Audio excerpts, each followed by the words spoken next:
जय मां गुरुवर गुरुवर जय मां गुरुवर गुरुवर। यह होता तपस्यात्मक शरीर। यह सत्य है। इसलिए नहीं मैं कह रहा कि आपको इसे चमत्कार मानो, चूंकि मैं चमत्कार कभी दिखाता नहीं। यह वह जीवन है जो मैं स्वयं का जीता हूं। जब आप तपस्यात्मक जीवन जीते हैं तो आपके अंदर विद्युत तरंगों का भंडार भरा हुआ है। हम अनेकों कथाओं में सुनते हैं, उन्होंने योगाग्नि से अपने शरीर को भस्म कर लिया, पार्वती ने योगाग्नि से अपने शरीर को भस्म कर लिया, पराशरीर ने अपने शरीर को त्याग कर दिया, योगाग्नि में अपने आप को तपा लिया। वो योगाग्नि सबके अंदर है। जब आप मन को एकाग्र करके, जहां आपके सातों चक्र जब आपके जागृत होंगे तो आपकी चेतना तरंगों का भंडार आपके अंदर समाहित नजर आएगा। वे कभी भी, मैंने कहा, धर्म रक्षा के लिए, इसलिए मैंने कहा अहंकार से नहीं, मैं हर शिविरों में जाकर के उस सत्य की दिशा को मोड़ने के लिए हर मंचों से विश्व अध्यात्म जगत को साधनात्मक तब्बल की चुनौती देता हूं कि आओ, उसके बिना संभव नहीं समाज को दिशा देना। चमत्कार के लिए नहीं, एक बार धर्म की रक्षा के लिए सभी धर्माधिकारियों को, सभी संस्थाओं को मैं आह्वान करता हूं कि आओ एक मंच पर खड़े हो और कम से कम समाज को एक बार तो यह स्पष्ट हो कि आज किसी के पास साधनात्मक क्षमता है या नहीं, या आडंबर पे ही पूरा धर्म और संस्थाएं चल रही हैं। क्या किसी की कुंडली चेतना जागृत है? मैंने 10-12 प्रमाण दिए कि इस तरह से समाज आंकलन कर सकता है। चलती हुई भीषण बरसात को रोकने की क्षमता किसी के पास हो, बरसात होने के कोई आसार ना हो, वहां बरसात करा देने की क्षमता हो, एक स्थान में रहकर दूर दराज की जानकारी देने की क्षमता हो, किसी असाध्य से असाध्य रोगी को अपने स्पर्श करने के माध्यम से कम समय में उसको ठीक करने की सामर्थ्य हो, और उन मशीनों के सामने से धर्माचार्यों को गुजारा जाए कि कौन सत्य बोल रहा है, कौन असत्य बोल रहा है। ध्यान की गहराई का आंकलन कर सके ना कर सके, मगर विज्ञान ने इतनी तरक्की तो कर ली है। कौन व्यक्ति अपने विचारों को विचार शून्य कर लेता है? मस्तिष्क किसका कितना शांत है? एक बार तो आओ। हर व्यक्ति अपने आप को देवी देवता का अवतार कह रहा है। कोई कहा इतने बार राधा का जन्म ले लिया, इतने बार कृष्ण का जन्म ले लिया, इतने बार मैं फला देवता हूं। हर जगह जगह, हर जिले में भी 2-4 मिल जाएंगे। क्या धर्म इसी तरह चलता रहेगा? क्या यह मानवता को इसी तरह दिशा भ्रमित किया जाता रहेगा? क्या समाज का इसी प्रकार शोषण होता रहेगा? समाज को कहीं ना कहीं से जागना होगा। हमारी सभी सत्ताएं जो भटक रही हैं, उसके मूल में धर्म सत्ता का भटकना है। यदि धर्म सत्ता अपने सही स्वरूप पे आ जाए तो समाज कभी नहीं भटकने पाएगा। चूंकि हमारे धर्माधिकारी भटक गए, समाज का भटकता जा रहा है, चूंकि उनके अंदर वह सत्य नहीं है। अगर सत्य होता तो दृढ़ता से आकर खड़े होते, कहते कि हमारे पास वो शक्ति सामर्थ्य है, हम समाज को दिशा दे सकते हैं। उनके विचारों में प्रवाह होता कि उनके एक एक विचारों में हजारों हजारों लोग चल पड़ते और एक परिवर्तन आता चला जाता। यह परिवर्तन भक्ति मानव कल्याण संगठन का उसी दिशा का परिवर्तन है। आज मैं समाज के उन लोगों को जो आत्महत्या करने जा रहे थे, जो गरीब थे, असमर्थ थे, असहाय थे, निरीह थे, जो सोच रहे थे हम अपने जीवन में कुछ नहीं कर पाएंगे, उनके अंदर मैंने आत्मबल भरा है, उनके अंदर मैंने चेतना शक्ति दी है, उनको मैंने अपनी चेतना तरंगों के माध्यम से जोड़ा है। और आज वही लोग आत्मबल के साथ खड़े होते हैं, वही लोग समाज सेवा कर रहे हैं, अपना आत्म कल्याण तो कर ही रहे हैं, हजारों हजारों लोगों को बदलते चले जा रहे हैं।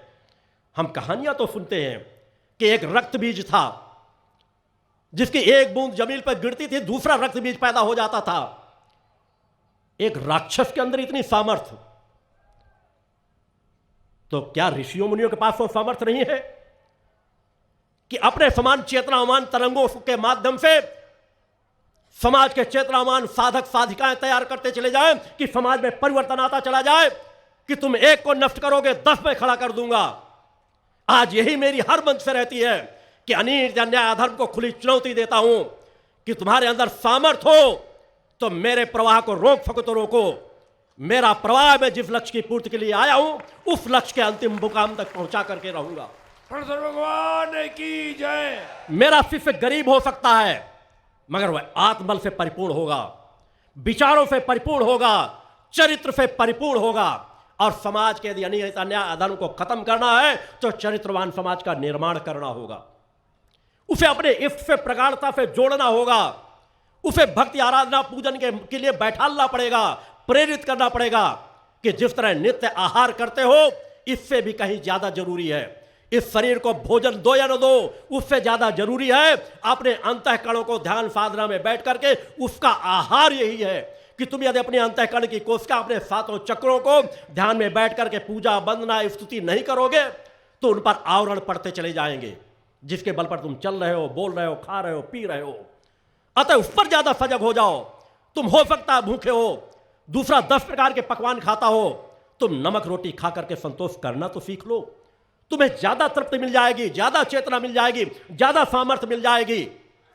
आज भी ग्रामीणों में जाकर के देखो, ग्रामीण परिवार में रहने वाला व्यक्ति जो सादा से सादा भोजन करता है वो शहरी क्षेत्रों में रहने वाले व्यक्ति से ज्यादा ताकतवर होता है। आज से हम 100 साल पीछे चले जाएं, हमारे माता पिता पूर्वज कितना सादा भोजन करते थे, मगर उनके पास ताकत थी। 1-1, 2-2 कुंटल के बोरों के एक हाथ से उठा करके कंधों में लाद लेते थे। आज वो सामर्थ्य घटती चली जा रही है। कट्टा का कट्टी बन गया, 50-50 किलो का। आप कट्टी का क्या बनाओगे? कितना कमजोर होते चले जाओगे। उसका कारण है आत्मबल का कमजोर होना, उसका कारण है संतोष का भोजन न करना। तुम केवल ऊपर की ओर देख रहे हो, पीछे की ओर नहीं देखते हो कि मुझे जो भोजन मिल रहा है, अगर नमक रोटी मिल गया तो मेरे लिए वह बहुत पकवानों से भी ज्यादा श्रेष्ठ है। क्योंकि आज समाज में अनेकों लोग ऐसे हैं जो नमक रोटी भी प्राप्त नहीं कर पाते, भूखे पेट सोना पड़ता है।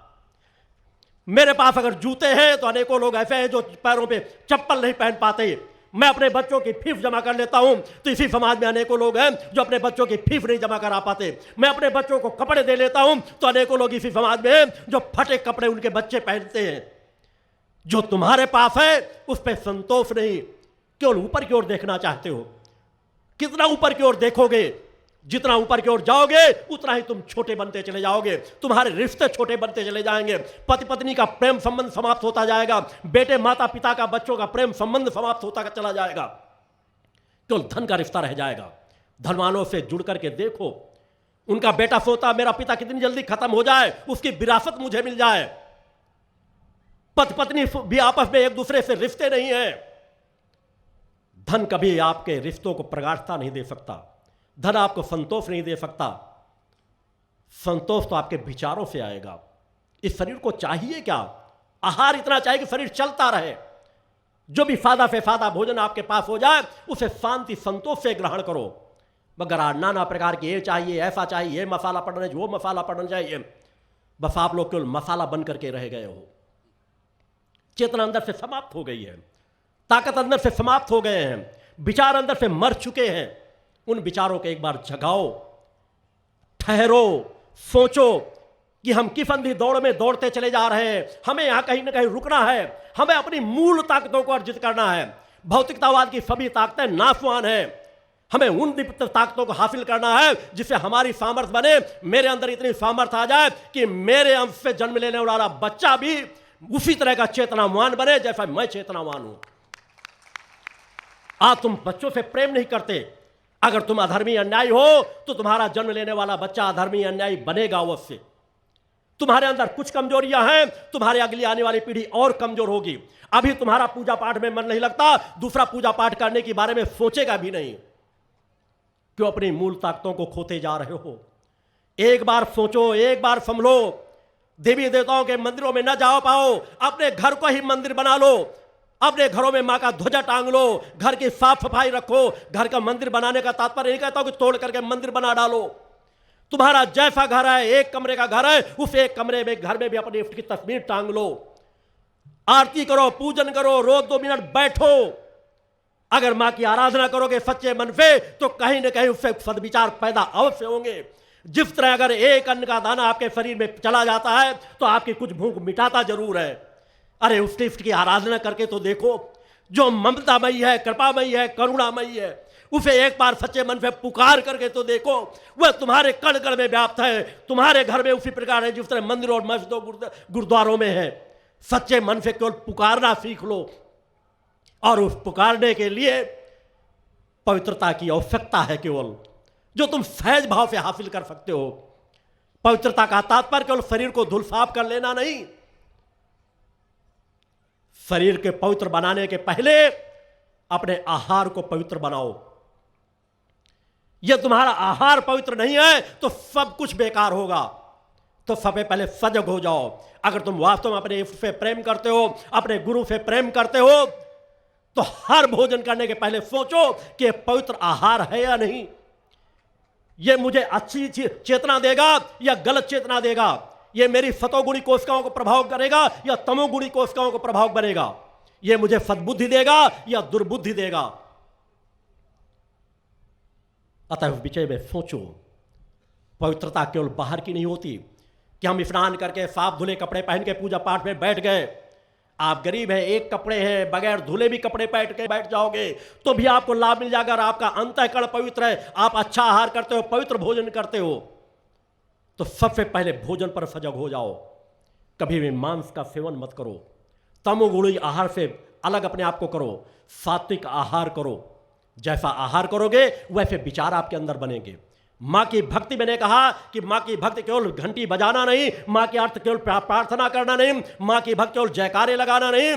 मां की भक्ति की नींव वहां से जुड़ी है कि आप आहार कैसा करते हो। आप अंतःकरण को धीरे धीरे पवित्र बनाओ। अब पवित्र बनाते बनाते आपके शरीर में विचार अपने आप पवित्र बनते चले जाएंगे। शरीर को भी साफ स्वच्छ रखो, अंतःकरण भी आपका साफ स्वच्छ रहे, इसलिए आहार में सबसे ज्यादा ध्यान रखो। उसके बाद विचारों पे ध्यान रखो।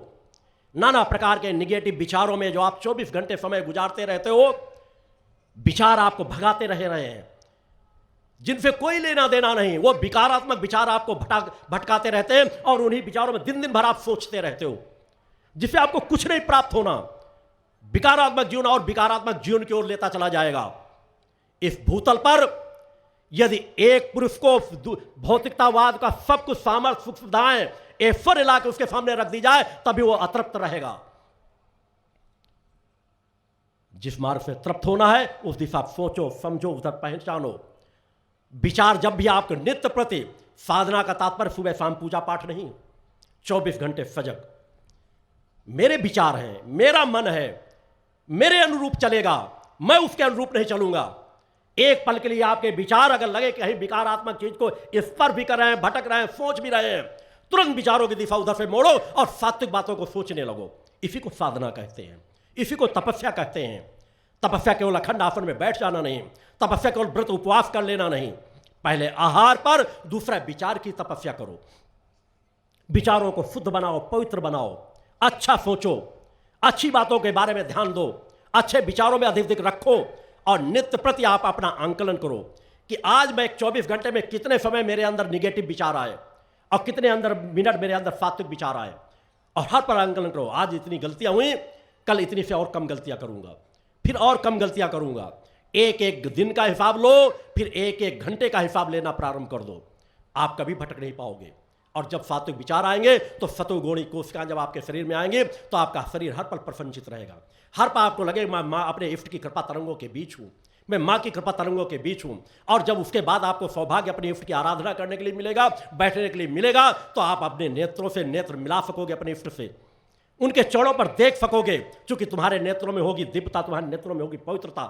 जब तुम बैठोगे तो तुम कहोगे, तुम्हारा अंतर्मन पुकारेगा कि मैं अधर्मी अन्यायी नहीं हूं, मैं अनीति अन्याय अधर्म नहीं करता हूं, परम सत्ता ने जो कुछ मुझे कृपा दी मैं उसे अपने आप को सुधारने का प्रयास कर रहा हूं। आप अपने इष्ट में मन लगेगा।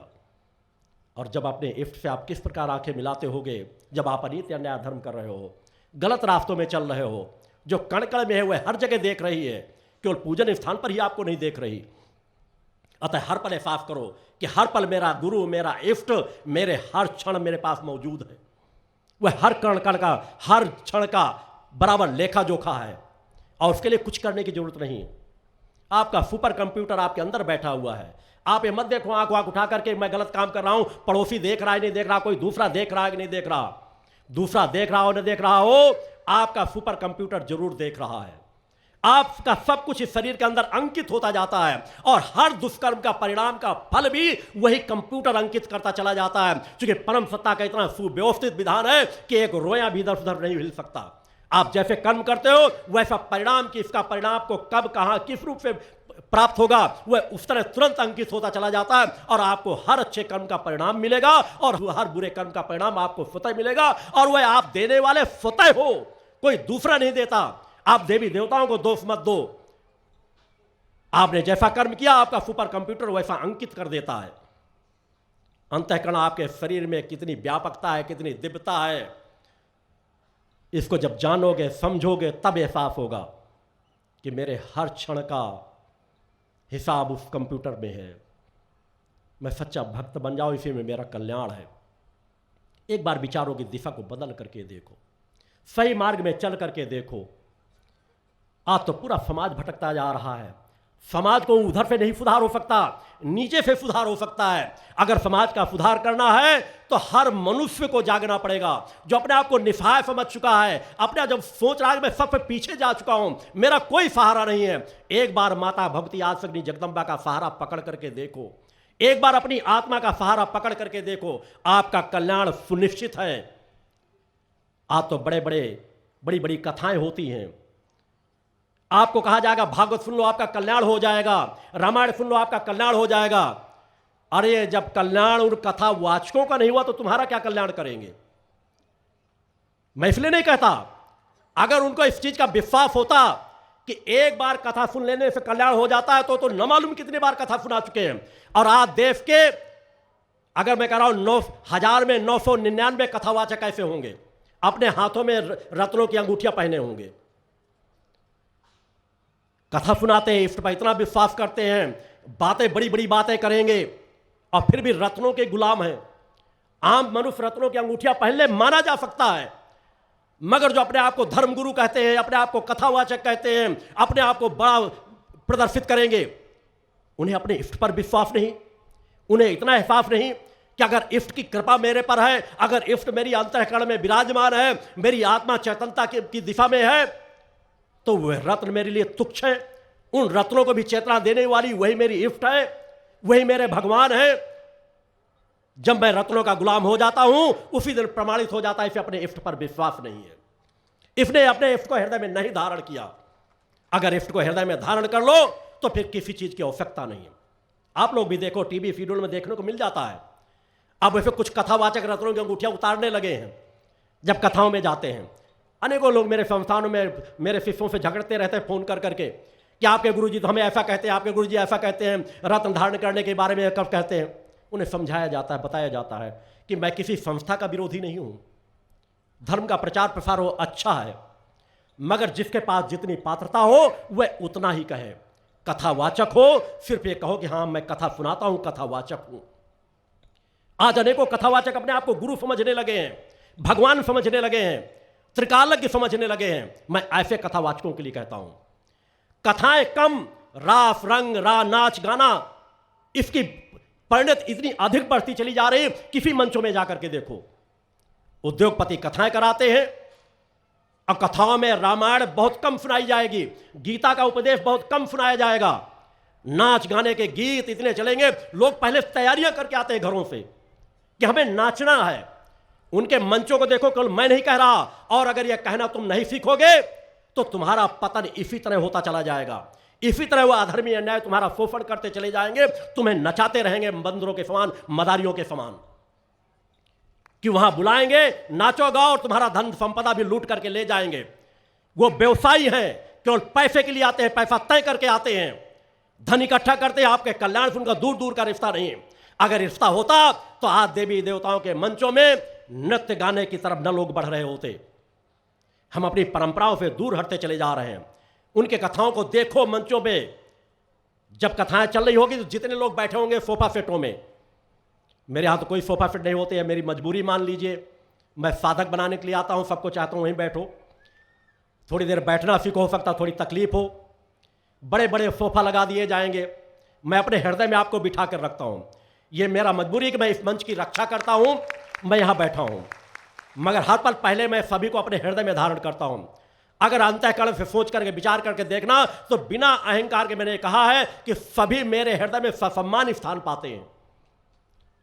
मगर यहाँ फादर, मगर वहाँ देखो कथाएं चल रही होंगी, जब तक कोई रामायण पे उपदेश चल रहा होगा, गीता पे उपदेश चल रहा होगा, कोई मोबाइल में बात कर रहा होगा, कोई अल्फा आ रहा होगा, और जो ही गीत प्रारंभ हुआ वो चाहे भगवान का गीत हो चाहे अश्लीलता का गीत गाने लगे, तुरंत उठ करके नाचने लगेंगे। ऐसे लगेगा इनसे बड़ा कोई भक्त है ही नहीं। उन कथा के मंचों पे नाचने वाले लोगों में और एक शराबी के मदहोश होकर के नाचने वालों में कोई फर्क नहीं होता।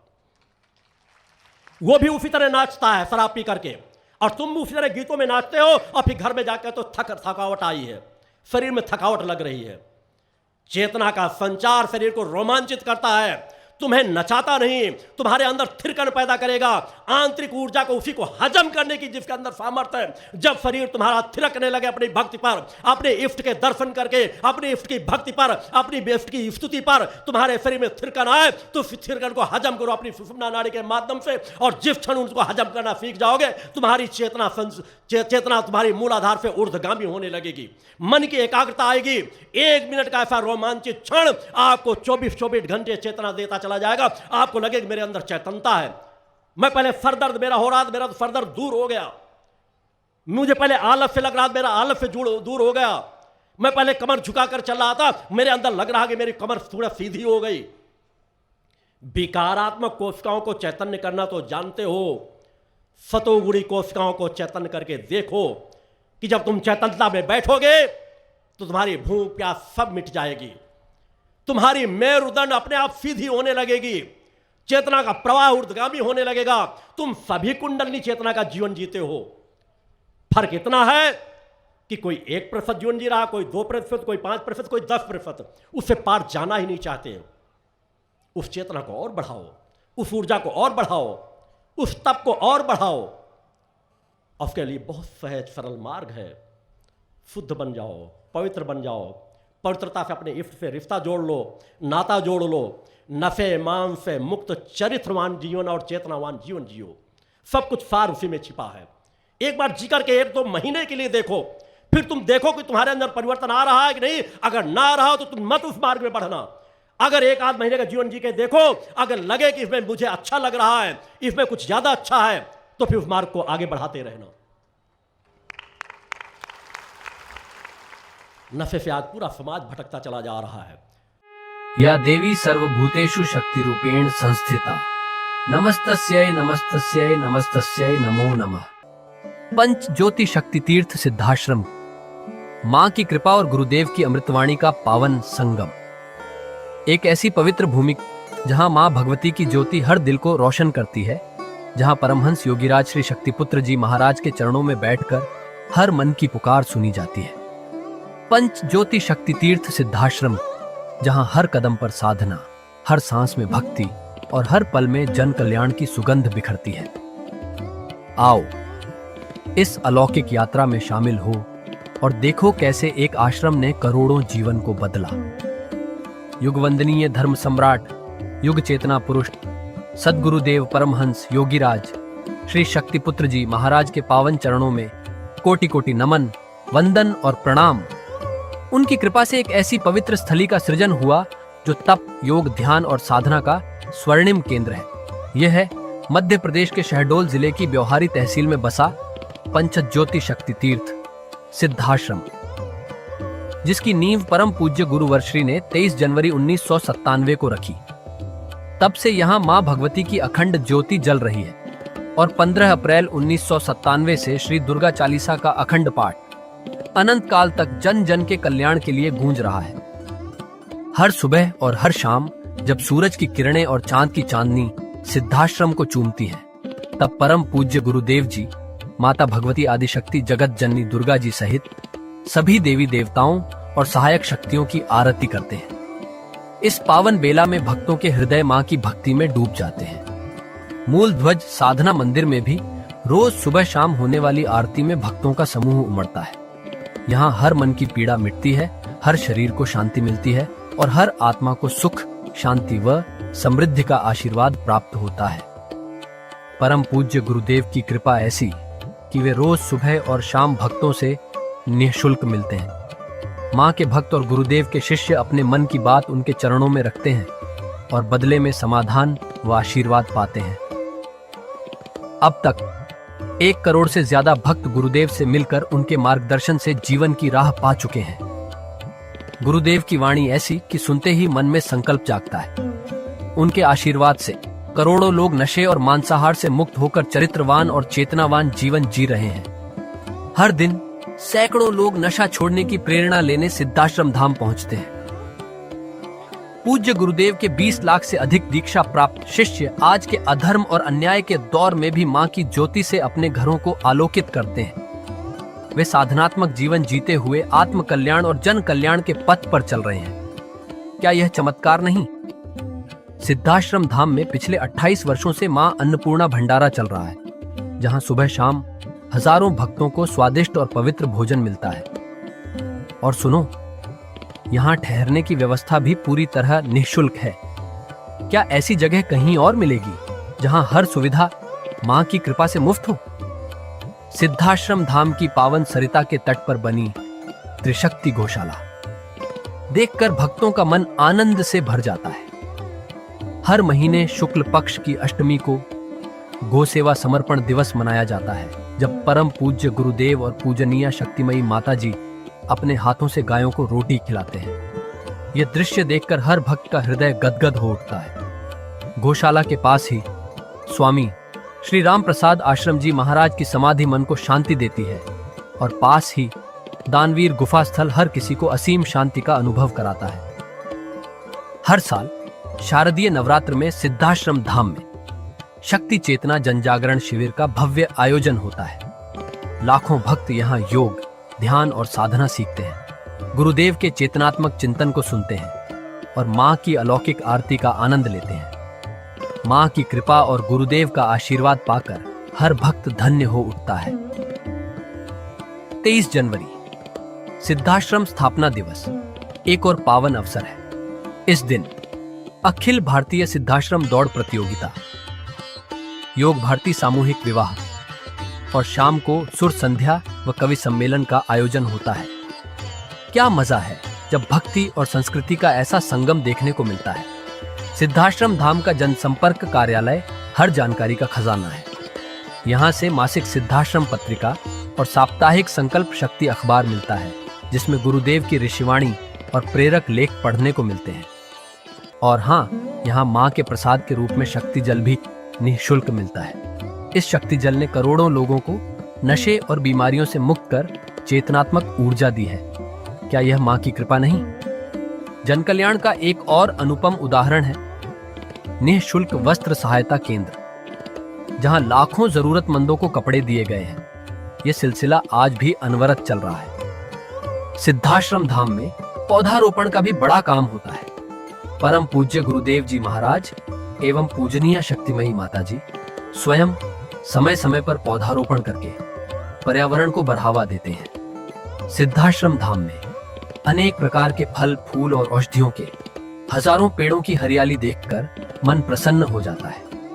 सिद्धाश्रम धाम में विभिन्न प्रकार की हरी सब्जियां उगाई जाती हैं, जो निःशुल्क चल रहे मां अन्नपूर्णा भंडारे में प्रयोग की जाती है।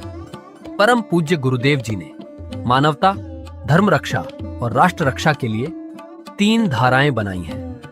भगवती मानव कल्याण संगठन, पंचज्योति शक्ति तीर्थ सिद्धाश्रम और भारतीय शक्ति चेतना पार्टी 15 मार्च 1995 को बने।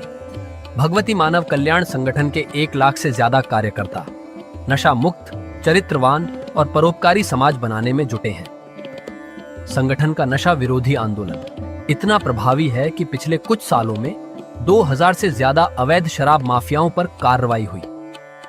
संगठन के समर्पित और कर्मठ कार्यकर्ता दिन रात इस मिशन में लगे हैं। Siddhashram Ayurveda and food products के जरिए शुद्ध दवाएं और खाद्य पदार्थ बनाए जाते हैं। इन्हें लेने या व्यापार के लिए एजेंसी पाने के इच्छुक लोग संपर्क कर सकते हैं। आओ सिद्धाश्रम की इस पावन यात्रा का हिस्सा बनो। यहाँ माँ का अखंड गुणगान सुनो, साधना में डूबो और परम पूज्य गुरुदेव के दर्शन कर जीवन को धन्य करो। भगवती मानव कल्याण संगठन तुम्हें मानवता, धर्म और राष्ट्र की सेवा में शामिल होने का सादर न्योता देता है। जय माता की, जय गुरुवर की।